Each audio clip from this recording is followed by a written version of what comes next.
এই মুহূর্তে রয়েছি আমরা অসমের গোয়ালপাড়া জেলার যে লক্ষ্মীপুরের খেলার মাঠ। আর লক্ষ্মীপুরের খেলার মাঠে আমরা একটি দৃশ্য দেখানোর জন্য চেষ্টা করব যে অসমের যে প্রাণের জুবিন, সেই জুবিনের যে মৃত্যু হয়েছে, তারপর যে 18 নভেম্বরে যে জুবিনের জন্ম দিবস, সেই জন্মদিন উপলক্ষে এখানে জন্ম দিবস পালন করা হবে এবং লক্ষ্মীপুর ক্লাব, লক্ষ্মীপুর শিল্পী সমাজ এবং লক্ষ্মীপুরের সাহিত্য সভা, তিনটি কমিটি মিলে এখানে যে আয়োজন চলছে।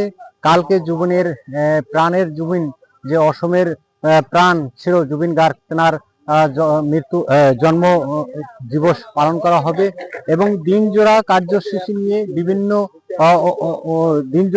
বিভিন্ন অনুষ্ঠান প্রতিষ্ঠান সঙ্গে রেখে এই অঞ্চলের যারা যুব সমাজ এবং বিভিন্ন অনুষ্ঠান প্রতিষ্ঠান, তারা সবাই মিলে এই লক্ষ্মীপুরের অঞ্চলের এই খেলার মাঠে কাল জুবিন গার্গ, সেই জুবিন গার্গের জন্মদিন পালন করা হবে। সঙ্গে সঙ্গে আমরা এইখানে যারা আয়োজন করেছেন তাদের সঙ্গে আমরা কথা বলার জন্য চেষ্টা করব। প্রথমে দাদা, আপনাকে বলছি, অসমের প্রাণ বলে বলা চলে জুবিন গার্গ, কালকে তার জন্মদিন, আপনারা দিনজোড়া কার্যসূচি নেবেন, কেমন ধরনের কার্যসূচি? নমস্কার। আগামীকাল আমাদের প্রাণের শিল্পী জুবিন গার্গের জন্মদিনটা বিস্তৃত কার্যসূচি নিয়ে কালকে পালন করা হবে। প্রথমতেই জুবিনের, যেহেতু তিনি গাছকে খুব ভালোবাসতেন, যার জন্য ওর নাহরের গাছ দিয়ে কার্যসূচি আরম্ভ হবে। তারপর ছোট ছেলে মেয়েদের জন্য চিত্রাঙ্কন প্রতিযোগিতা, আর সন্ধ্যাবেলায় ওনার প্রাণের শিল্পীর গানগুলো দিয়ে ওনাকে শ্রদ্ধাঞ্জলি জানানো হবে। অসম সাহিত্য সভা, লক্ষ্মীপুর শাখা, লক্ষ্মীপুর ক্লাব, লক্ষ্মীপুরের শিল্পী সমাজ আর লক্ষ্মীপুরের রাইজের সহযোগে আগামীকালের অনুষ্ঠানটা হবে। সেখানে আশা করি আপনারা সবাই উপস্থিত থেকে ওনাকে আমরা যাতে সবাই মিলে শ্রদ্ধাঞ্জলি জানাতে পারি, এটাই আমাদের আশা। কি বলবেন ভাইয়া? আমরা তো কালকা 53তম জন্মজয়ন্তী যেহেতু পালন করব, আমরা লক্ষ্মীপুর শিল্পী সমাজ, লক্ষ্মীপুর ক্লাব, শাখা সাহিত্য সভার উদ্যোগে তথা লক্ষ্মীপুর অঞ্চলের রাইজের সহযোগে আমরা কালকার দিনটা আমরা যেটা শিয়ারাম উঠু জুবিন গার্গ, তাদের জন্মজয়ন্তী পালন করার জন্য আমরা সবাই আপনাদের জড়িয়েতেও যাতে রাইজের সহযোগিতা আমরা কামনা করি, এই জন্য আমরা আশা করি।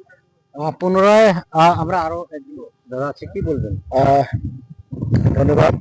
আমরা এটা লক্ষ্মীপুর 3টা সংগঠন মিলে করতে যাচ্ছি। এখানে প্রথমে তো ওনাকে শ্রদ্ধাঞ্জলি জানানো হবে, তারপরে কিছু গীত এবং গান এবং নাচের মাধ্যমে ওনাকে যাতে আমরা স্মরণীয় করতে পারি বা ওনাকে যাতে বাঁচিয়ে রাখতে পারি, ওনার স্মৃতিগুলো যাতে আমরা ধরে রাখতে পারি, তার একটা বিশাল একটা আয়োজন করেছি আমরা 3টা সংগঠন মিলে। কালকের অনুষ্ঠানে গীত পরিবেশন করতে আসছেন জনপ্রিয় কণ্ঠশিল্পী নেকিব, তার সঙ্গে সঙ্গে আছেন বিশ্বজিৎ রাবা, তার সঙ্গে আমাদের স্থানীয় শিল্পী যারা ছেলে মেয়ে তারা আছেন। তার সঙ্গে সঙ্গে নৃত্য প্রতিযোগিতাও, নৃত্য প্রদর্শন।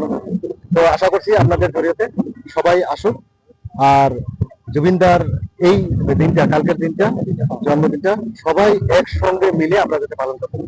পুনরায় আমরা এনকেটিভি বাংলার দর্শকদেরকে এই দৃশ্য দেখানোর জন্য চেষ্টা করছি। এই দৃশ্য হচ্ছে অসমের গোয়ালপাড়া জেলার যে লক্ষ্মীপুরের যে খেলার মাঠ রয়েছে, সেই লক্ষ্মীপুরের খেলার মাঠে দেখতে পাচ্ছ যে ইতিমধ্যে প্রস্তুতি আরম্ভ হয়েছে, আর সম্পূর্ণ প্রস্তুতি হয়নি, যদিও তাও রাতারাতির মাঝে আসলে সম্পূর্ণ প্রস্তুতি করে তুলবে। আর এই অঞ্চলে যারা যুব সমাজ, যারা ক্লাব, লক্ষ্মীপুরের ক্লাব এবং লক্ষ্মীপুরের সাহিত্য সভা এবং এই লক্ষ্মীপুরের বিভিন্ন অনুষ্ঠান প্রতিষ্ঠান মিলে প্রাণের জুবিন গার্গের চিরস্মরণীয় করে রাখার জন্য এই জন্মদিনের সঙ্গে সঙ্গে জুবিন গার্গের চির আত্মার শান্তির অর্থে শ্রদ্ধাঞ্জলি দেওয়া হবে এবং বিভিন্ন অনুষ্ঠান প্রতিষ্ঠান থেকে যারা আসবে তারা আসলে জুবিন গার্গের জন্মদিন উদযাপন করবে। লক্ষ্মীপুর থেকে আমি জহুরুল ইসলাম, এনকেটিভি বাংলা।